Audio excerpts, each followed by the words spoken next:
Bangladesh issue নিয়ে কিছু বলতে চাই, কারণ আমরা দেখেছি এবং এটা স্পষ্ট যে বাইডেন প্রশাসনের সময় ইউএস এর গভীর রাষ্ট্র কিভাবে রাজনৈতিক পরিবর্তনে জড়িত ছিল। এরপর মোহাম্মদ ইউসুফের জুনিয়র দুঃখগুলোও ছিল। তোর দৃষ্টিভঙ্গি কি বাংলাদেশ ইস্যু নিয়ে? বাংলাদেশের পরিস্থিতিতে গভীর রাষ্ট্রের ভূমিকা কি ছিল? না, আমাদের গভীর রাষ্ট্রের কোনো ভূমিকা ছিল না। এটা এমন একটা বিষয় যেটা প্রধানমন্ত্রী দীর্ঘদিন ধরে নিয়ে কাজ করছেন। আসলে শত শত বছর ধরে এই বিষয়ে কাজ হয়ে আসছে। আমি এটা নিয়ে পড়ছি। কিন্তু বাংলাদেশের ব্যাপারটা আমি প্রধানমন্ত্রীর হাতে ছেড়ে দিচ্ছি।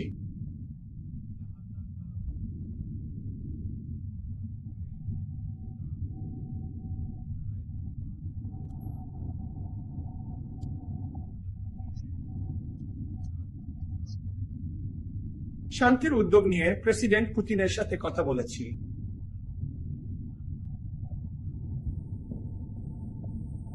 এটা একটা ছোট ধারণা যে ভারত নিরপেক্ষ।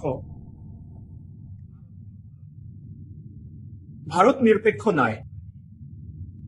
ভারতের নিজস্ব পক্ষ আছে, আর ভারতের পক্ষ হল শান্তি। রাশিয়ান ইউক্রেন যোগাযোগের ব্যাপারে বলতে গেলে,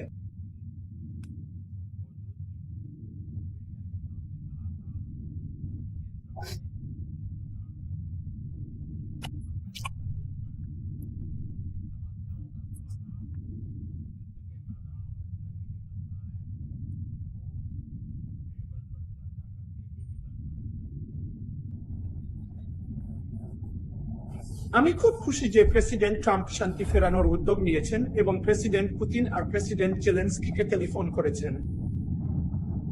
দুনিয়া এইভাবে ভেবেছিল যে ভারত কোনোভাবে নিরপেক্ষ দেশ ছিল এই সমস্ত প্রক্রিয়ায়, কিন্তু এটি সঠিক নয়।